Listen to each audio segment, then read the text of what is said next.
எந்த குழந்தைகள் பெற்றோரிடம் சென்று விஜய் மாமாக்கு ஓட்டு போடுங்கன்னு கேட்டாங்களோ அதே குழந்தைகளை இன்னைக்கு டார்கெட் பண்ணியிருக்காங்க. குழந்தைகள் இன்றைக்கு கொத்து கொத்தாக பாலியல் வன்புணர்வு செய்யப்பட்டு கொண்டிருக்கிறார்கள். என்ன செய்து கொண்டிருக்கிறது இந்த அரசாங்கம்? என்ன தூங்குதா பனையூர்ல? 207 பாலியல் சம்பவங்கள் நடைபெற்று இருக்கிறது. அதுல 128க்கும் மேல போக்சோ. கடந்த 24 மணி நேரத்துல 12 பாலியல் குற்றங்கள் நடைபெற்று இருக்கிறது. அந்த அதிகமாகிற பாலியல் சம்பவங்கள்ல மக்களை திசை திருப்பணும். அதுக்கு என்ன பண்ணலாம் அப்படின்னு யோசிச்சப்பதான் இந்த வெள்ளையரி கடன் இவ்வளவு உயர்ந்திருக்குதுன்னு சொல்றீங்க. 36 லட்சம் கோடி வருவாயாக கடந்த 5 ஆண்டுகளில் மட்டும் திமுக ஆட்சி ஈட்டி தந்திருக்கு. ஏன் அதை ஹைலைட் பண்ணி பேசல என்று சொல்றாங்க. அதாவது கடந்த 50-60 ஆண்டுகளாக வாங்கிய கடனை விட இந்த 5 ஆண்டுகள்ல வாங்கிய கடன் அதிகம். அது மறுக்க முடியாது. மின்வெட்டு யார் ஆட்சியில நடக்குது? சிடிஆர் நிர்மல்குமார் என்ன பண்றாரு? திருப்பரங்குன்றத்துல போய் தூங்குறாரு. மின்சாரத்துறை அமைச்சர் அவரு. இதுக்கு யார் நடவடிக்கை எடுக்கணும்? மின்துறை ஊழல் காரணம், ஒத்துழைக்காத அதிகாரிகள் காரணம். எதிர்கட்சி மாதிரியே பேசாதீங்க சார். எதிர்கட்சி மாதிரி பேசாதீங்க சார். அதிகாரம் உங்க கையில இருக்கு. அதிகாரிங்க யார் கண்ட்ரோல்ல சார் இருக்காங்க? எதிர்கட்சி கண்ட்ரோல்ல இருக்காங்க. சொல்றதுக்கு வெக்கமா இல்ல உங்களுக்கு? மரிய வில்சன் அவ்வளவு பேசுறாரு. ஒரு இடத்துலயாவது ஒன்றிய அரசு காரணமாகத்தான் ஒன்றிய அரசு நிதி தரல, நிதியை விடுவிக்காம இருந்தது ஒன்றிய அரசு, ஏன் அவர் ஒரு இடத்துல கூட குறிப்பிடல?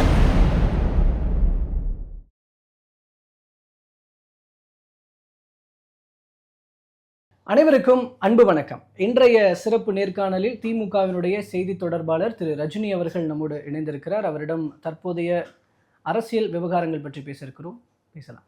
சார் வணக்கம். இப்போ வெள்ளை அறிக்கை அப்படின்றது வெளியிடப்பட்டிருக்கிறது. அதில் பிரதானமாக சொல்லப்பட்டது நம்மளுடைய நிதிநிலை எந்த அளவுக்கு இருக்கு, கடந்த ஆட்சியில் இருந்த திமுக எந்த அளவுக்கு கடன் வாங்கி வைத்துவிட்டு போயிருக்கிறார்கள், நிதி வருவாய்க்கான எந்த ஒரு ஏற்பாடுகளை செய்து வைக்காமல் போயிருக்கிறார்கள், ஒரு கிட்டத்தட்ட ஒரு மாதிரியான ஒரு ஆபத்தான நிலையில நம்ம இருக்கிறோம், அவசர நிலையில இருக்கிறோம் அப்படிங்கிற வார்த்தைகள்லாம் யூஸ் பண்ணி பேசியிருக்கிறாங்க. இதை திமுக எப்படி பார்க்குது? முதலாவதாக நிதி நிலைமையை பற்றி பேசுவதற்கு முன்பாக நிதி நிலைமையை அதை வெளியிட்டவரை பற்றி பேசலாம்னு நினைக்கிறேன். அந்த வெளியிட்டவரை பற்றி ஒரு காணொலி மட்டும் நான் உங்களுக்கு காமிச்சிடுறேன். அவர் யார் என்பது இதை மக்கள் பார்க்கட்டும்.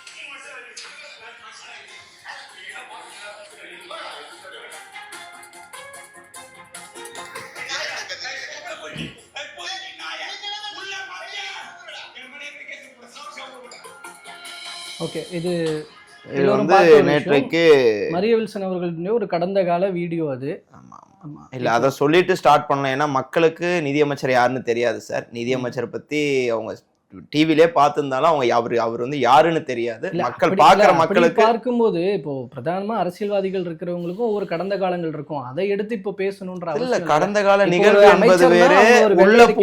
உள்ள போய் இருக்கிறவங்கள தாக்கிட்டு வெளியே என் மேல கேஸ் போடுவியா, நான் பாத்துக்கிறேன்னு சொல்லி மிரட்டுறது என்பது வேறு. அப்படி மிரட்டி ரவுடிசம் பண்ண நபர் நேற்றைக்கு நிதியமைச்சராக இருந்து வெளியிட்ட வெள்ளை அறிக்கை.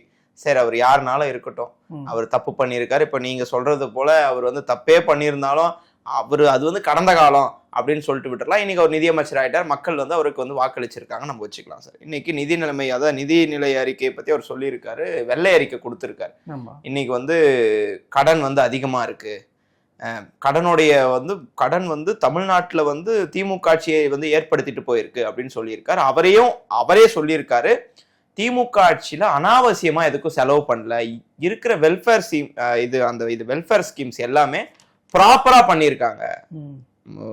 திராவிட முன்னேற்ற கழக இது ஆட்சியில எந்தெந்த திட்டங்கள்லாம் செயல்பாட்டுல இருக்கோ அதுக்கெல்லாம் வீண் செலவு பண்ணல. அது எல்லாமே நல்ல விஷயத்துக்காக தான் அவங்க ஸ்பெண்ட் பண்ணியிருக்காங்கன்னு சொல்லிட்டு நேற்றைக்கு பிரஸ் மீட்ல அவரே சொல்லியிருக்கார். அந்த தகவலை அவரே சொல்லி, சார் இந்த வெள்ளை அறிக்கை வெளியிடுவதற்கான சூழல் ஏன் இப்போ வந்திருக்குன்னா, கடந்த இந்த தாவேகா ஆட்சி அமைந்து ஒரு 35 நாட்கள் கிட்ட நெருங்க போகுது. 207 பாலியல் சம்பவங்கள் நடைபெற்று இருக்கிறது. அதுல 128க்கும் மேல போக்சோ. கடந்த 24 மணி நேரத்துல 12 பாலியல் குற்றங்கள் நடைபெற்று இருக்கிறது. கும்மிடிப்பூண்டியில இறந்த அந்த குழந்தைய கும்மிடிப்பூண்டியில புதைக்காம 15 கிலோமீட்டர் தள்ளி போய் பொன்னேரியில புதைச்சிருக்காங்க. அந்த பெற்றோர்கள்லாம் அங்கேயே புதைக்கணும்னு கேட்டோம், இல்லை அப்படின்னு சொல்லிட்டு பொன்னேரியில தான் அந்த குழந்தையை நேற்று புதைத்திருக்கிறார்கள் என்று சொன்னால், இவங்க எந்த மாதிரியான மனநிலையில இருக்கிறாங்கன்னு பார்த்தீங்கன்னா, பாலியல் சம்பவம் அதிகமாயினே போகுது. அந்த அதிகமாகிற பாலியல் சம்பவங்கள்ல மக்களை திசை திருப்பணும். அதுக்கு என்ன பண்ணலாம் அப்படின்னு யோசிச்சப்பதான் இந்த ஸ்ட்ராட்டஜி அவங்க யூஸ் பண்ணியிருக்காங்க. நீங்க வெள்ளை அறிக்கை வந்து அதே மாதிரி இதுல இன்னொரு தவறும் அவங்க செய்யறாங்க. வெள்ளை அறிக்கை இதுதான் ஃபர்ஸ்ட் டைம் அப்படின்ற ஒரு நரேட்டிவ் செட் பண்றாங்க. This is not a first time. 2001 அம்மையார் ஜெயலலிதா அவர்கள் வெளியிட்டார்கள். 2021 அண்ணன் பிடிஆர் பழனிவேல் தியாகராஜன் அவர்கள் வெளியிட்டார்கள். நீங்க கடன் இவ்வளவு உயர்ந்திருக்குதுன்னு சொல்றீங்க. 36 லட்சம் கோடி வந்து இன்றைக்கு வருவாயாக கடந்த 5 ஆண்டுகளில் மட்டும் திமுக ஆட்சி ஈட்டி தந்திருக்கிறது. ஏன் அதை வந்து ஹைலைட் பண்ணி பேசல? இன்றைக்கு நீங்க கடன் அளவு மட்டும் சொல்றீங்க. கடன் அளவு வந்து 10 லட்சம் கோடி உயர்ந்துள்ளது என்று சொல்றாங்க. அதாவது கடந்த 50-60 ஆண்டுகளாக வாங்கிய கடனை விட இந்த 5 ஆண்டுகள்ல வாங்கிய கடன் அதிகம். அது மறுக்க முடியாதுல்ல. இப்போ கடன் வந்து விவசாயிகளுக்கு மின்சார இணைப்பு கொடுக்கிறோம், சரி, இலவச மின்சாரம். மகளிர்களுக்கு இலவசமாக பேருந்துகளில் பயணம் செய்ய அந்த வெல்ஃபேர் ஸ்கீம்ஸ் கொடுக்கிறோம். இந்தியாவிலே எங்கேயும் செயல்படுத்தாத முதல் முறையாக தமிழ்நாட்டில் கலைஞர் அந்த காலை உணவு திட்டம் நம்ம செயல்படுத்துறோம். கலைஞர் மகளிர் உரிமை தொகையாக இருக்கட்டும், காலை உணவு திட்டமாக இருக்கட்டும், ஒரு சில திட்டங்களை செயல்படுத்தும் போது நம்ம வந்து டெபிசிட்ல போறோம். அதாவது நம்ம கிட்ட நிதி பற்றாக்குறை இருக்கு. அந்த நிதி பற்றாக்குறையின் காரணமாக கடன் வாங்கக்கூடிய சூழலுக்கு தள்ளப்படுகிறோம். ஏன் 60 ஆண்டுகளுக்கும் மேலாக 60 ஆண்டுகள்ல இல்லாத கடன் ஏன் இப்போ வந்து நடந்திருக்குன்னா, ஒன்றிய அரசு கிட்ட இருந்து நமக்கு ப்ராப்பரான சப்போர்ட் இந்த 5 ஆண்டுகள்ல கிடையாது. ஒன்றிய அரசு நம்ம கேட்ட நிதியெல்லாம் தந்திருக்கான்னு பார்த்தா தரல. நம்ம கேட்கிற நிதியை அந்த ஜிஎஸ்டி நிதியும் பல நிலுவைத் தொகையாக வைத்து கடந்த 5 ஆண்டு காலமாக மரிய வில்சன் அவ்வளவு பேசுறாரு. ஒரு இடத்துலயாவது ஒன்றிய அரசு காரணமாகத்தான் ஒன்றிய அரசு நிதி தரல, கடந்த 5 ஆண்டு கால நிதியை வந்து விடுவிக்காம இருந்தது ஒன்றிய அரசுன்னு ஏன் அவர் ஒரு இடத்துல கூட குறிப்பிடல? இன்னைக்கு திமுக அரசை பத்தி சொல்றாரு. திமுக அரசு இவ்வளவு கடன் வாங்கி வச்சுட்டு போயிருக்குன்னு சொல்றாரு. யாரும் அந்த கடன் வாங்கி பேக்கெட்ல போட்டு போல. கடன் வந்து மக்களுக்கு சில திட்டங்களை முன்னெடுக்கும் போது அதற்கு தான் கடன் வாங்கியிருக்கிறோம். அதே மாதிரி டெப்ட் டு ஜிடிபிக்கு குறைவா தான் வாங்கியிருக்கோம். 28% இருக்கு தமிழ்நாட்டுக்கு. 28% வரையும் வாங்கலான்னு பார்த்தா 26.8 தான் நம்ம வந்து இதுல இருக்கோம். 28 வரையும் வரம்பு இருக்கு. ஆனா நம்ம 26.8 தான் வாங்கியிருக்கோம். அந்த அறிவு கூட இல்லாத நீங்கள் வந்து கடன் அதிகமா வாங்கிட்டீங்க, 60 வருடங்கள்ல இல்லாத அப்படின்லாம் சொல்றீங்க. அம்மையார் ஜெயலலிதா அவர்கள் 2011 ஜிடிபி விட்டுட்டு போனா அன்னைக்கு வந்து பொருளாதார வளர்ச்சி 13.12. அன்னைக்கு வந்து தலைவர் கலைஞர் அவர்கள் இறுதியாக ஆட்சியில் இருந்தபோது 13.12. அம்மையார் ஜெயலலிதா ஆட்சிக்கு வந்த உடனே அது 7.4 குறையுது. அப்புறம் 7.6 ஆகுது, 4.9 ஆகுது, 8.4 ஆகுது. 2021 எடப்பாடி பழனிசாமி அவர்கள் ஆட்சியை விட்டு செல்லுகிற போது 0.7, 1% கூட இல்ல, 0.7% இது பொருளாதார வளர்ச்சி. 0.7% இருந்த பொருளாதார வளர்ச்சியை 2024 ஆட்சி முடிகின்ற போது 11.19% உயர்த்தி காட்டிய பெருமை திமுக ஆட்சி தான் சாரும். நீங்க ஸ்டிக்கர் ஒட்டுறது அவரோட டேட்டா சொல்றாரு. 2021-22 10% இருந்த உள்நாட்டு உற்பத்தி, மாநிலத்தினுடைய உற்பத்தின்றது 8.32% குறைஞ்சிருக்கு அப்படின்றாரு. இப்போ அந்த உற்பத்தி குறையுது. இப்போ நம்மளுடைய பொருளாதார வளர்ச்சிக்காகவும் வேலை வாய்ப்புக்காகவும் நிறைய முதலீடுகள் கொண்டு வரது, இப்படி பல விஷயங்கள் பண்ணீங்க அப்படின்னா அப்ப உள்நாட்டு உற்பத்தி ஏன் குறையுது? அப்ப அதுக்கான செலவினங்கள் எங்க போகுது, எடுத்த முயற்சிகள் எங்க போகுதுன்னு ஒரு கேள்வி வரும்ல. இல்ல, அவரு அடிப்படை அறிவே இல்லாத எழுதி கொடுத்ததான் படிச்சிருக்காரு. எழுதி கொடுக்கறது கூட நிதி பற்றாக்குறைக்கு நீதி பற்றாக்குறைன்றாரு. இப்படிப்பட்ட நிதியமைச்சர்களை பெற்றிருப்பது தமிழ்நாடு தலைகுனியணும். தமிழ் கூட ஒழுங்கா இல்ல, எழுதி கொடுத்தது ஒழுங்கா படிக்க தெரியாத நிதியமைச்சர் மரிய வில்சன். இல்ல, எழுதி கொடுத்தது அதிகாரிகள் தானே, ஆய்வு செய்து தானே எழுதி கொடுக்குறாங்க. இல்ல, அதுதான் எழுதி கொடுத்ததை அவர் ஒரு அமைச்சரா இருந்தா அதை வந்து ஆய்வு பண்ணி இருக்கணும். அது எந்த மாதிரியான விஷயங்கள் வந்து இருக்குன்னு பார்க்கணும். ஒரே நரேட்டிவ்.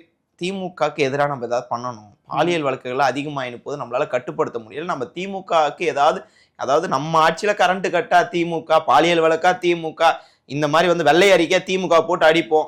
எதிர்கட்சியா இருக்கிற மாதிரி யோசிச்சு திமுக தான் காரணம்னு சொல்லாங்க. சட்டமன்றத்தில் போய் திமுக காரணம்னு சொன்னா சொந்த கட்சிக்காரனே துரத்தி அடிப்பான். அந்த மாதிரி நீ ஆளுங்கட்சி ஆயிட்டு இன்னும் திமுகன்னு சொல்லியிருந்தா வந்து இது பருப்பு வேகாது. அதனால இந்த ஒரு வெள்ளை அறிக்கை வச்சு சட்டமன்றத்தை ஓட்டலான்னு சொல்லி ஒரு பிளான்ல இருக்கு சார். வெள்ளை அறிக்கை வந்து புது இது கிடையாது. நான் மேற்கோள் காட்டுறேன். இது வந்து முதலமைச்சர் மு க ஸ்டாலின் அவர்களினுடைய அந்த ஒரு பழைய ட்வீட். அதுல சொல்லப்பட்ட விஷயம், அது அதிமுக ஆட்சியை மேற்கோள் காட்டி அவர் சொன்ன விஷயம். 5.70 லட்சம் கோடி கடன் பிறக்கும் குழந்தையின் தலையில் 62,000 கோடி கடன், 62,000 கோடி கடன் கடன் வாங்கி கமிஷன் அடித்த இபிஎஸ் ஓபிஎஸ் ஆகியோரை கண்டித்து இடைக்கால பட்ஜெட் கூட்டத்தொடரை புறக்கணிக்கிறோம் சொல்றேன். சூப்பர். இப்போ திமுகவும் இதே வேலை தானே செய்யுது, அதே வேலை செய்யல. கடந்த காலத்தை நீங்க என்ன தவறு செஞ்சீங்க? எடப்பாடி பழனிசாமி ஆட்சியில இருந்த பொருளாதார வளர்ச்சி எவ்வளவு? பொருளாதார வளர்ச்சி எவ்வளவு அதிமுக ஆட்சியில? 0.7. நான் இப்ப சொன்னேன், நீங்க பொருளாதார வளர்ச்சியும் பொருளாதாரத்திலும் பெரிய அச்சீவ்மெண்ட் பண்ணல, கடனையும் வாங்கி வச்சிருக்கீங்க அப்படின்றதுக்காக அன்றைக்கு அந்த பதிவை எங்க தலைவர் தான் வெளியிட்டார். ஆனா இன்னைக்கு நாங்க ஆட்சியை விடுறப்ப அப்படி கிடையாது. இன்றைக்கு நிறைய வெல்ஃபேர் ஸ்கீம்ஸை கொண்டு வந்திருக்கோம். நீங்க சரி ஓகே சார் மரியவெல்சன் சார் சூப்பர், கடன் திமுக தான் நல்லா வாங்கியிருக்கு. வெல்ஃபேர் ஸ்கீம்ஸ், கடன் வாங்கி கடன் தொகையில் வெல்ஃபேர் ஸ்கீம்ஸ்.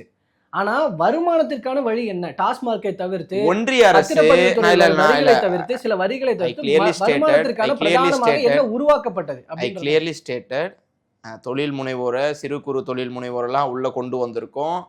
ஃபாக்ஸ்கான் போன்ற கம்பெனிகள்லாம் உள்ள கொண்டு வந்திருக்கோம். பல முதலீடுகளை ஈர்த்து புரிந்துணர்வு ஒப்பந்தம் போட்டு தமிழ்நாட்டுக்குள்ள திமுக அரசு கொண்டு வந்திருக்கிறது. நீங்க எதுவுமே இல்லைன்னா சொல்லி அதை வந்து இது பண்ணிட முடியாது. ஒன்றிய அரசு ஃபாக்ஸ்கான் மறுத்தாங்கன்னு நினைக்கிறேன், தமிழ்நாடு அரசினுடைய அந்த இது. அதுக்கப்புறம் இல்ல திமுக ஆட்சி இருக்கிறப்பதான் அவங்க உள்ள வந்தாங்க. அதற்கான புரிந்துணர்வு ஒப்பந்தம்லாம் இருக்கு, ஓகேங்களா? அந்த மாதிரி பல கம்பெனிஸ் உள்ள வந்திருக்காங்க. அப்படி இருக்கக்கூடிய இந்த சூழல்ல திமுக அரசு எதுவுமே செய்யலாம் சொல்லக்கூடாது சார். ஒன்றிய அரசு சில நிதிகளை தமிழ்நாடு அரசுக்கு விடுவிக்காத போனது, அது ஒரு பாயிண்ட். இன்னொரு விஷயம், நீங்க கடன் வாங்கி யாரும் பாக்கெட்ல போட்டு போல மக்களுக்கான நிறைய விஷயங்களை இனிஷியேட் பண்ணியிருக்கோம். நான் ஒண்ணு கேட்கறேன், 10 லட்சம் கோடி கடன் இருக்குன்னு தெரியும். அதாவது பேருந்து பத்தி அவர் சொல்லியிருந்தாரு. ஒரு பேருந்துல ஒரு பயணிக்கிறாருன்னு சொன்னா அவர் வந்து பேருந்து அந்த போக்குவரத்து துறையே வந்து சரியா இல்ல, போக்குவரத்து துறையில வந்து நிறைய லாஸ்ல போகுது அப்படின்னு அவரே சொல்லியிருக்காரு. எதை வைத்து மின்துறை ஊழல் அப்படின்றது சொல்லி, எதை வைத்து நடிகர் விஜய் அவர்கள், இன்றைய முதலமைச்சர் மாண்புமிகு விஜய் அவர்கள் எதை வைத்து மகளிர்கள் அதாவது அனைவருக்கும் எல்லா பேருந்துகளும் இலவசம் சொன்னாரு தேர்தல் அறிக்கையில? அது இப்ப செயல்படுத்த முடியுமா? 10 லட்சம் கோடி கடன் நீங்க தேர்தல் அறிக்கை வாக்குறுதி வெளியிடுவதற்கு முன்பாகவே உங்களுக்கு தெரியும். இப்போ இதையெல்லாம் நடைமுறைப்படுத்த முடியாது அப்படின்ற காரணத்திற்காக வெள்ளை அறிக்கை என்ற ஒரு மாயாஜால வித்தையை காமிச்சு, எங்க சார் செய்யது நீங்க சொன்ன வாக்குறுதி எங்க சார் அப்படின்னு கேட்டா, இங்க பாருங்க நிதி இல்லை அப்படின்னு சொல்லி கையை விரிக்கலாம் அப்படின்னு சொல்லி ஒரு பிளான் பண்ணி 2500 சொன்னாரு, சிலிண்டர் சொன்னாரு, 200 யூனிட் எல்லாருக்கும் சொன்னாரு, அதுக்கப்புறம் 500 யூனிட்டுக்கு உள்ள யூஸ் பண்ணணும் 200 யூனிட் சொன்னாரு.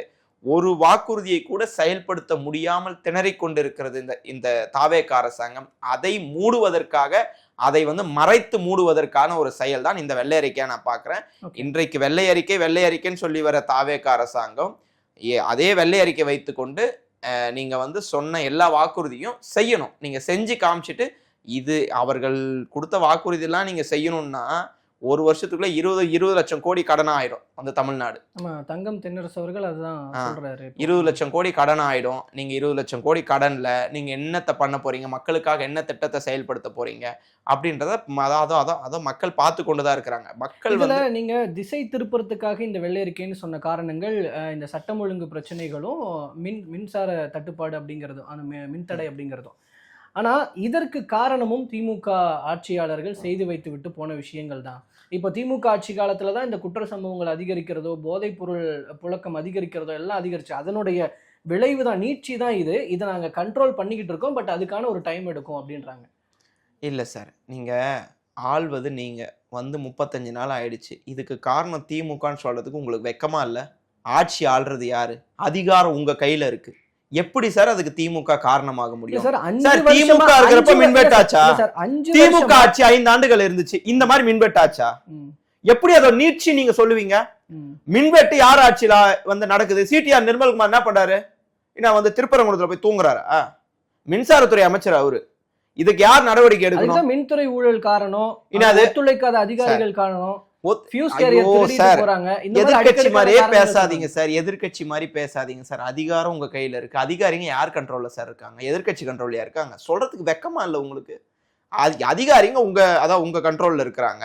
அதிகாரிகளை உட்கார வச்சு இதெல்லாம் சரி செய்யுங்கன்னு சொல்லணும். மின்வெட்டு தலைவிரித்து ஆடிக்கொண்டு இருக்கிறது. நீங்க வந்து நாளைக்கு இன்னைக்கு நான் வேட்டி சட்டை போட்டேன், நாளைக்கு வந்து நான் இங்க போறேன் அங்க போறேன், நான் வந்து கோட் ஷூட் போட்டேன், இதெல்லாம் ஒரு பிரேக்கிங் நியூஸ் ஆக்குறது. இன்னைக்கு போய் நீலாங்கர்ல இருந்து வழியில வர்றப்போ மக்களை போய் சந்திச்சாரு. மக்களை போய் சந்திச்சு ஏதாவது புகார் கேட்டாரான்னு பார்த்தா மக்கள் கிட்ட போயிட்டு டாடா பை பை சொல்லிட்டு வர்றாரு. மக்கள்கிட்ட ஏதாவது பிரச்சனையே தான் போய் கேட்க போறாரு. நானும் வியந்து பார்த்தேன். அப்படிலாம் எதுவும் கேட்கல. மக்கள்கிட்ட போய் நான் தான் முதல்வர்னு சொல்லிட்டு டாடா பை பை சொல்லிட்டு வர்றாரு. இதுல இந்த மாதிரி போய் சந்திச்சாரு, இந்த மாதிரி பண்ணாருன்னா இந்த மாதிரியான செய்திகள் பின்னுக்கு போயிடும். இவரை முன்னுக்கு வந்துருவார். இந்த மாதிரி ஒரு விளம்பரம் இவரை படுத்திய மக்களுக்குரிய பிரச்சனை, நிறைய பிரச்சனை. விவசாயிகள் போராடி இருக்கிறார்கள். இவங்க விவசாய கடனை தள்ளுபடி செய்வோம் என்று சொல்லி, முழுமையாக தள்ளுபடி செய்வோம் என்று சொல்லி 50,000க்குள்ள அந்த வரம்பு வச்சு தள்ளுபடி பண்ணியிருக்காங்கன்னா எல்லா விவசாயிகளும் களத்துல இறங்கி போராடி இருக்காங்க. செவிலியர்கள் போராடி இருக்கிறாங்க. இன்னைக்கு 1 லட்சம் இது மாமூல் கேட்கிறாரு அந்த மாவட்ட செயலாளர், அந்த பகுதி செயலாளர்னு சொல்லிட்டு வேலூர்ல போராட்டம் நடத்தியிருக்காங்க. 35 நாட்களுக்குள்ள இவ்வளவு போராட்டத்தை தமிழ்நாடு சந்தித்ததில்லை. இப்படி ஒரு நிலைக்கு தள்ளப்பட்டிருக்குது தமிழ்நாடு என்று சொன்னால் அதற்கு தமிழ்நாடும் தமிழ்நாட்டு முதலமைச்சரும் தலைகுனிய வேண்டும். இது வரைக்கும் ஒரு பிரஸ் மீட் கூட கொடுக்கல. மரிய வில்சனாவது நேற்று தமிழே அவர்கிட்ட நேற்று போராடிச்சு, எப்பா என்னை விட்டுருப்பா, நீ பேச தமிழ்லாம் பார்த்தா என்னென்னவோ இருக்கு, அந்த தமிழே விளையாடி இருக்கு, அதனால அவராவது நேற்று பேட்டி கொடுத்துட்டாரு. முதலமைச்சர் எப்பதான் வாய திறப்பான்னு தெரியல. நாளைக்கு பாருங்க சட்டமன்றம் கூடுது, எங்க எதிர்கட்சி தலைவர் ஏதாவது கேள்வி கேட்பாரு, வீட்டுக்கு போய் ட்விட்டர்ல போய் பதில் சொல்ல போறாரு. சட்டமன்றமே ட்விட்டர்ல நடத்திட்டு போயிடலாம், சோசியல் மீடியாவில் நடத்திட்டு போயிடலாம். சட்டமன்றம்னா என்னன்னு தெரியல, அதுக்கு தான் ட்ரைனிங் கூட வச்சிருக்காங்க 2 பேர். அப்ப தாவி குதிக்காதீங்க, அமைதியா உட்காருங்கன்னு சொல்றதுதான் நேற்று ட்ரைனிங்லாம் கூட கொடுத்துருக்காங்க. அதனால சட்டமன்ற உறுப்பினர்களும் அந்த தாவேக அரசாங்கமும் புரிந்து கொண்டு மக்களுக்குரிய பிரச்சனைகளை செய்யணும். இன்னைக்கு உண்மையா சொல்றேன், அவர் அந்த மகளிர் தினத்துக்கு பேசிய காணொலி இன்னைக்கு வைரல் ஆயிட்டு வருது. அவர் சோகமான மூஞ்ச வச்சுட்டு, உங்களுக்கு இருக்கும் தானே, மக்கள்லாம் உங்களால வெளியே வர முடியுதா, பெண்கள்லாம் வெளியே நடமாட முடியுதா, பெண்களுக்கான குற்றம் அதிகமாயிடுச்சு, உங்களுக்கு இருக்கும் தானே, மகளிர் தினத்தன்று சொல்றேன், அடுத்த முறை திமுக ஆட்சி இருக்கக்கூடாது, நான் உங்க அண்ணனா பார்த்துப்பேன் அப்படின்னு சொல்லி சோக மூஞ்ச வச்சேன். எங்க சார் போனார் அந்த விஜய்? இன்னைக்கு 207 சம்பவம் நடைபெற்றிருக்கிறது. ஒரு சம்பவத்துக்காவது ஒரு அறிக்கை விட்டாரா, இல்ல இந்த மாதிரி நடக்காதுன்னா அது மக்களுக்கு வாக்குறுதி கொடுத்தாரா? அந்த பெற்றோர் 3 வயசு குழந்தை பாலியல் வன்புணர்வு செய்யப்பட்டு கொலை செய்யப்பட்டிருக்கிறது என்று சொன்னால் எந்த மாநிலத்தில் நாம் வாழ்ந்து கொண்டிருக்கிறோம்? தமிழ்நாடு. இது தமிழ்நாட்டில் இந்த மாதிரி ஒரு சூழ்நிலை இதற்கு முன்பு சந்தித்தது இல்லை. இந்த மாதிரி பெண் பிள்ளைகள் பெண் பிள்ளைகள் எந்த குழந்தைகள் பெற்றோரிடம் சென்று விஜய் மாமாக்கு ஓட்டு போடுங்கன்னு கேட்டாங்களோ அதே குழந்தைகளை இன்னைக்கு டார்கெட் பண்ணியிருக்காங்க. குழந்தைகள் இன்றைக்கு கொத்தாக பாலியல் வன்புணர்வு செய்யப்பட்டு கொண்டிருக்கிறார்கள். என்ன செய்து கொண்டிருக்கிறது இந்த அரசாங்கம்? என்ன தூங்குதா பனையூர்ல? நீங்க நடிகரா இருந்தீங்க, கட்சி தொழில், நீங்க அப்ப தூங்கினா பிரச்சனை இல்லை எங்களுக்கு. இன்னைக்கு நீங்க தமிழ்நாட்டின் முதலமைச்சர் என்ன செய்து கொண்டிருக்கிறீர்? காவல்துறை என்ன செய்து கொண்டிருக்கிறது சொன்னீங்க. சிங்கப்பெண் படை, சிங்கப்பெண் அதிரடிப்படை அப்படின்லாம் சொன்னீங்க. என்ன பண்ணுது அது? சிங்கப்பெண் அதிரடிப்படைய அவங்க முன் வழக்குகளை பதிய முடியாது. அந்த மாதிரி அதுக்கும் ஒரு லிமிட்டடான ஒரு இன்ஸ்ட்ரக்ஷன் தான் கொடுத்துருக்காங்க. ஸோ இப்படி இருக்கிறப்போ இந்த வெள்ளை அறிக்கை விட்டுட்டு வெள்ளை அறிக்கை ஏதோ பெருசா இவங்க ஊரலகத்துல இல்லாத விஷயத்த கண்டுபிடிச்சி சொன்னாங்க. கடன் இருக்குன்னு உலகத்துக்கே தெரியும். தமிழ்நாட்டில் எவ்வளோ கடன் பார்க்குற சோசியல் மீடியாவில் இன்னைக்கு எல்லாருக்கும் தெரியும். கடன் எவ்வளோ, அதாவது வருவாய் எவ்வளோ. நீங்க இன்னைக்கு இந்த அளவு உச்சத்தை தொட்டு இருக்குது. நிதி ஆயோக் கூட்டத்தில் போய் விஜய் என்ன பேசினாரு? தமிழ்நாடு எல்லாத்துலேயும் வளர்ந்துருக்கு, இன்னைக்கு நிதி பற்றாக்குறையை சமாளித்து கொண்டு வளர்ந்து கொண்டு இருக்குது தமிழ்நாடு, இன்னைக்கு பொருளாதார வளர்ச்சியில முன்னேறி கொண்டு இருக்கு தமிழ்நாடு, நாங்க செஞ்சு வச்சுட்டு போனது ஸ்டிக்கர் ஒட்டியிருக்காரு டெல்லியில போயிட்டு. ஸோ அப்படி நீங்களே செய்து கொண்டிருக்கேன். தமிழ்நாட்டு வளர்ந்திருக்கிறது என்று இன்றைய முதலமைச்சர் வாயில வருது. அப்ப அதற்கு காரணம் யாரு? திமுக. அதே திமுக நீங்க அப்ப என்ன பேசுனீங்க? ஸ்டாலின் அங்கிள், வாட் அங்கிள், பெண்கள்லாம் பாதுகாப்பா இருக்க முடியல அங்கிள், கஷ்டப்படுறாங்க அங்கிள். அப்பயும் சொன்ன சார் அதெல்லாம் தனி மனித ஒழுக்கம் சம்பந்தப்பட்டது, நாங்க இதையும் பார்த்துப்போம், இதுக்கப்புறம் நடக்காதவாறு பார்த்துப்போம்னு சொன்னீங்க. நீங்க டைலாக் பேசுனீங்க, பெண்கள் பாதுகாப்பு, நான் அடுத்த நிமிஷம் சொல்லி பேசியிருக்காரு சார். ஒரு 5 வருஷம் நடந்த விஷயத்த ஒரு 35 நாள்ல மாத்திரணும்னு சொன்னா எப்படி சார்? 35 நாள்ல 207 பெண் பிள்ளைகள் பாதிக்கப்பட்டிருக்கிறார்கள். நம்ம குடும்பத்துல யாராவது இருந்தா நம்ம இந்த மாதிரி விட்டு போயிருவோமா? நீங்க சொல்லுங்க, நான் ஒத்துக்கிறேன். ஆக்சுவலா அது தவறுதான், தடுக்கப்பட வேண்டியது. நான் மறுக்கல. 35 நாள்ல நீங்க 35 நாள்ல மாத்திர முடியுமானா? 5 வருஷத்துல இந்த மாதிரி எல்லாம் கிடையாது. 24 மணி நேரத்துல 12 பாலியல் வன்புணர்வு தமிழ்நாட்டில் திமுக அரசு இருந்த போது நடந்ததா அப்படின்னு நீங்க காமிச்சிட்டீங்கன்னா நீங்க என்ன சொல்ல நான் கேட்டுக்கிறேன். திமுக அரசாங்கம் 5 ஆண்டுகள்ல ஒரு 24 மணி நேரத்துல இவ்வளவு குற்ற சம்பவங்கள் நடைபெற்று இருக்கிறதா அப்படின்னு நீங்க காட்டுங்க, நான் ஏத்துக்கிறேன். அப்ப இதுக்கெல்லாம் யார் பொறுப்பேற்றுக்கிறது? இந்த அரசாங்கம் தான் பொறுப்பேற்றுக்குது. நீங்க டைலாக் பேசிட்டு சிங்கப்பெண் அதிரடிப்படையை உருவாக்கிட்டோம், போதை பொருள் வரல அப்படின்லாம் நீங்க சொல்லிட்டு பேசிட்டு போறதுல இல்ல. இந்த குற்ற சம்பவங்கள்ல பாதிக்கும் மேற்பட்ட குற்ற சம்பவங்கள் போதைப் பொருள் யூஸ் பண்ணி போதைப் பொருளை பயன்படுத்திய நபர்களால் செய்யப்பட்டிருக்கிறது. ஸோ இதுக்கெல்லாம் யார் பொறுப்பேற்றுக்க போறா? சார் இன்னைக்கு விஜய் ஆளலை சார். இன்னைக்கு விஜய் வந்து ஒரு பொம்மை தான். இன்னைக்கு பொம்மை முதலமைச்சர்லாம் அப்போ சொன்னாங்க. இப்போ உண்மையான பொம்மை முதலமைச்சர் விஜய் தான். ஆள்றது நிழல் முதலமைச்சராக இருக்கிற ஆதவ் அர்ஜுனா. 2 குடும்பம் ஆளுது. ஒன்று வந்து மார்டின் ஃபேமிலி, இன்னொன்று வந்து விஜயோட குடும்பம். இந்த ரெண்டு குடும்பமும் பேசி வச்சு தமிழ்நாட்டை ஆளுது. இன்னைக்கு மார்டின் பிடியில திமுக தமிழ்நாடு சிக்கி இருக்கிறது. இன்றைக்கு அதே மாதிரி ஜென்சிக்கள் புதுதாக வருகிற வாக்காளர்களும் திமுக தான். திமுக ஒரு கொள்கை பிடிப்புள்ள கட்சி தான். தாவேக்காக கொள்கை இருக்க நீங்களா சொல்லுங்களேன், எனக்கு தெரியாது. ஒரு கொள்கை இல்லாத கட்சி. அதாவது அந்த மாதிரியான சம்பிரதாயங்கள் நிறைந்த தேர்தல் மாதிரி இல்லாம கொள்கை என்றது சம்பிரதாயம் கிடையாது. கொள்கை என்றது சம்பிரதாயம் கிடையாது. கொள்கை என்றது நம்மளுடைய வாழ்வியல். ஒரு கொள்கையோட பயணிக்கணும். சோஃபா தான் நம்ம கொள்கை. சோஃபா மட்டும்தான் நம்ம கொள்கைன்னு வாழ்றவங்க திமுக கிடையாது சார். திமுக கொள்கை இருக்கிறது. மதச்சார்பற்ற ஒரு இதை அமைக்கணும். தொடர்ந்து மாநில சுயாட்சிக்காக போராடுக்கணும். தொடர்ந்து இளைஞர்களுக்கும் மாணவர்களுக்கும் இந்தி திணிப்புன்றதை எப்படின்னு புரிய வச்ச இயக்கம் திமுக. அப்படி கொள்கை ரீதியாக வந்த இயக்கம் ஒன்றும் இல்லை. நான் இன்னும் 2 வருஷம் மத்திய ஒன்றிய அரசு ஏதாவது டிமாண்ட் பண்ணாங்களா, இந்திய திணிச்சுட்டு போங்கன்னு சொல்றாரு விஜய். ஸோ அப்படிப்பட்ட ஒரு நபர் அது. ஆனா திமுக அந்த மாதிரி இருந்தா செஞ்சிருக்குமா? இன்னைக்கு திமுக இல்லை அப்படின்ற அருமை மக்களுக்கு புரிந்து கொண்டு இருக்கு. திமுக அரசாங்கம் இல்லையே அப்படின்னு சொல்லிட்டு விஜய் சொன்ன வாக்குறுதிகளை அவர் எப்போ நிறைவேற்றுவார்னு சொல்லி நீங்க ஏதாவது இன்டர்வியூ அந்த கட்சியை சார்ந்த யாராவது வந்தா எடுத்தா என்கிட்ட சொல்லுங்க சார். எப்பதான் நிறைவேற்றுவார்? ஆனா திமுக ஆட்சி வந்து 5 கோப்புகளை கையெழுத்து போட்டது. 5 வாக்குறுதிகளை நிறைவேற்றியது ஆன் த ஸ்பாட். ஆனா இன்னைக்கு தாவேக அரசு என்ன செய்து கொண்டு இருக்குது? 6 சிலிண்டர் எப்ப தர போறாங்க? 2500 எப்ப தர போறாங்க? பெண்களுக்கு எல்லா இடத்துலயும் இலவசம். எங்கனாலும் தமிழ்நாடு ஃபுல்லா போலாம் இலவசம்னு சொல்லியிருக்காங்க. அது எப்போ அது வந்து எப்போ செயல்படுத்த போறாங்க? ஒருவேளை இதெல்லாம் செயல்படுத்தி கடன் வந்து குறைந்து வந்தால், ரொம்ப குறைகின்ற சாத்தியம் இருக்கான்னு உங்களுக்கே தெரியும். இதெல்லாம் அவர்கள் செயல்படுத்தினால் அடுத்த ஓராண்டுக்குள் 20 லட்சம் கோடியை கடன் அளவு அதிகரிக்கும். இந்த ஆட்சி விரைவில் முடிவுக்கு வரும். இந்த ஆட்சி மீது மக்களுக்கு 35 நாட்களில் ஏற்பட்டிருக்கிற ஒரு கோபம், அந்த கோபத்துக்கு இந்த ஆட்சி ஆளாகி இருக்கிறது. இந்த ஆட்சி வந்து வெள்ளை அறிக்கைன்னு சொல்லி ஒரு மாயாஜால வித்தையை காமிச்சாலும் மக்கள் நம்ப தயாராகல. மக்கள் கிளியரா இருக்காங்க. தெரியாம தப்பு பண்ணிட்டோம்னு சொல்லி என்கிட்டயே சில பேர் வந்து நாங்க ஓட்டு போட்டோம், ஆனா இவரெல்லாம் வருவாருன்னு எங்களுக்கு தெரியாது, குழந்தை சொல்லுச்சு அப்படின்னு சொல்லி ஓட்டு போட்டாங்க. இதற்கு அப்புறம் எந்த குழந்தைய வச்சு நீங்க ஒன்றும் பண்ண முடியாது. ஏன்னா அந்த குழந்தைகளுக்கே இப்ப பாதுகாப்பு இல்லை.